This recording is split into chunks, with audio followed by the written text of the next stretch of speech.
Hello, everybody. Welcome to Infinite Blessings and Twinflame Tuesday.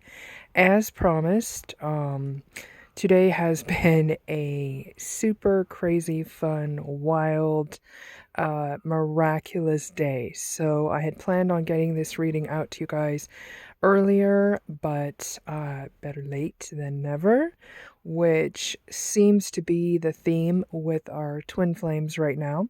I've never done a spread like this, but I was guided to, and this is a bridge spread. And I was actually talking with an amazing rabbi earlier today, and we were getting messages about the divine masculine and divine feminine, both constructing one side of the bridge and having the missing piece, which completes the bridge for the good of all. So it's, on the twin flame journey, soulmate journey, any kind of soul connection, especially the twin flame journey, because, we're Twin Flame Tuesday. So, get in where you fit in. But, we have this, we come into this journey as masters. That's what the 144,000 angels, that's what all that energy is about. So we come in having mastered aspects of ourselves, having been priestesses and priests and healers and shamans and, all the way down the line, back to Lemuria and beyond. And so we're so used to having to do everything by ourselves that, we kind of come in with this assumption that we have to heal everything by ourselves before we reconnect with our complement. And, what's coming to light a lot with this journey is that we heal especially the divine masculine. So divine masculine is healing themselves as much as they possibly can. They're how do I say, stepping up into the energy of the king.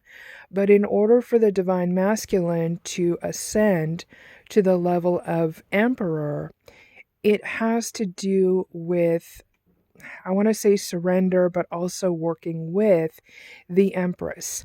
So the divine masculine works on as much as is possible.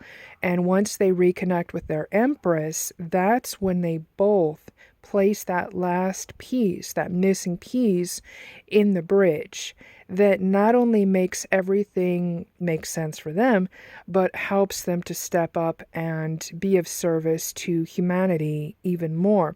So if you look at these cards, it's really interesting. They said to, and if you look at the symbology is just incredible.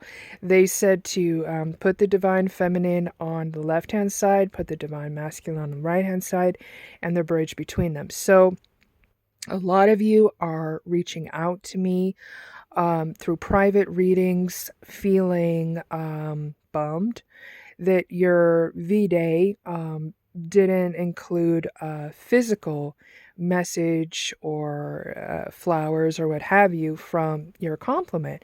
And that's always part of what we aspire to. And it's easy being in these 3D bodies to wish that everything was in the physical, but it's also important not to discount the miracles that are happening in the 4D, the 5D, and the spaces that are allowing us to rest in between the miracles. So right now, we're still in Mercury retrograde in Aquarius until the 23rd of this month, and we're feeling a little bit more moxie right now because the moon passed from Pisces into Aries. So we had a Valentine's Day with the moon in Pisces, which means that the majority of the empaths who are not in physical union with their complement were hiding, because there was just way too much emotion to process at once. The other side of that coin is you had quite a few compliments that were wanting to reach out to their partner, excuse me, and were either feeling overwhelmed or feeling like there was going to be a better time. And so now that the moon is in Aries for the next couple of days, don't be surprised if your complement reaches out for what I call milk and cookies. So it's kind of like their toe is testing the water. They may send you a text. They may send you an emoji, a meme. My daughter laughs when I say that word, but it may not be a grand gesture, but it is a gesture. Some people may be getting this in the physical. Some people may be getting it 4D, 5D, even if it's in the dream time. My twin has a tendency to disguise himself as other people in the dream time. Sometimes he does it just to be playful. Other times he does it to keep energies on the down low, away from unholy opposition, I guess you would say. But when we look at these cards, it's beautiful because everything is flowing the way it needs to. And what they told me to do was a past, present, and future for divine feminine and divine masculine. I don't do gender specific, so you could be male, female, in between, or undecided. Like I said, just get in where you fit in, okay? So for the divine feminine energies, we all have divine feminine, masculine within us. The first card that you're getting is no. So the past for you was no. You were saying no to something. That may have even been holding your boundaries. But as you move to the second card, which is surrender, it makes me feel as if the no may have been a pause. So it may have been a need to process something. You may have gotten a no from someone and sensed that it wasn't coming from a place of faith. It was coming from a place of fear, probably some kind of conversation to do with your complement, whether it was in the physical or the dream time. And what's happening is that you're moving into an energy of surrender. So what I say from that card is sweet surrender. It's not a surrender of the connection. It's not necessarily a surrender of right or wrong or that sort of thing. It's just a leaning into the energy. So what they're telling me is that, energies are picking up speed. The closer and closer that we get to Mercury direct on the 23rd, we're gonna feel things picking up speed.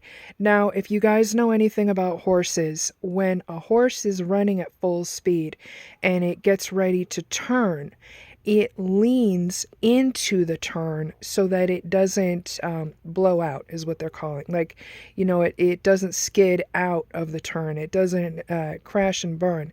So what they're telling me is that, there's a lot of excitement in the air right now. There's a lot of miracles. There's a lot of things that are gaining momentum, especially within the twin flame journey. Because when you're talking about twin flames, you're talking about 144,000 angels that have come together before, that are coming together again, especially in the age of Aquarius, in the physical, to help physically raise the vibration of the collective even more. So we talk about all hands on deck. So this surrender, if you see, the card, she's relaxing into it. She's que sera, sera. She, whatever will be, will be. If my compliment shows up in the physical, great. If they text me, wonderful. If they show up in the dream time, I'm going to embrace them and trust that everything is flowing as it needs to. And what that's leading to is a sacred journey.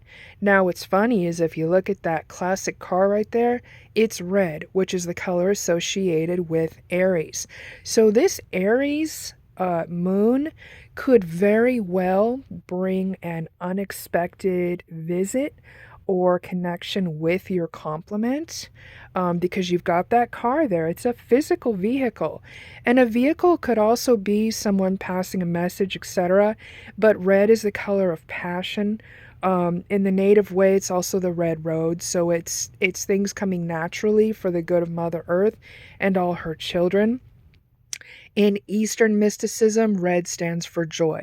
So you're preparing for a sacred journey. The twin flame energy is a sacred journey.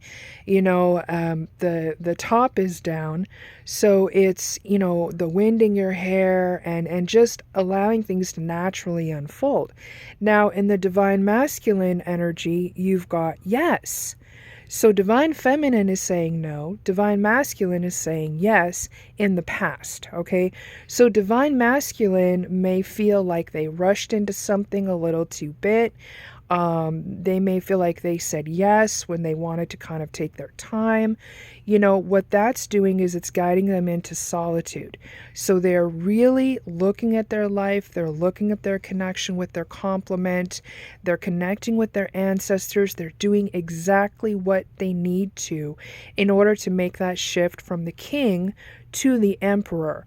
And what is it bringing about? An awakening, a victory. So if you see this person here in this card, they are, coming up out of the water feeling refreshed and renewed and revitalized, circulation, all of that. Water is incredibly healing. So the card that is bringing the divine masculine and divine feminine together is romance. And romance, sometimes it can be planned, but sometimes spontaneous is even better. And in my memoir that's coming out, you'll see how energies can increase even more when you highlight the Om. So when you're looking at romance, you're not talking about TNA, you're talking about TLC. When you highlight that Om is the vibration that brings miracles from heaven to earth. And that's literally what this connection is about for twin flames. The dark night of the soul is rising above and beyond hell, basically, to help recreate heaven on earth.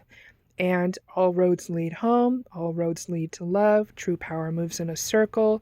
There's no greater power than the power of love. So please like, comment, subscribe. Can't wait to see what you guys think of this reading. Can't wait to hear about your journey and share even more about my journey.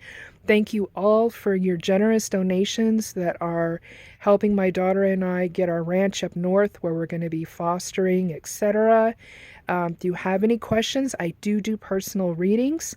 You can book a reading with me through my website, which is infiniteblessings.godaddysite.com.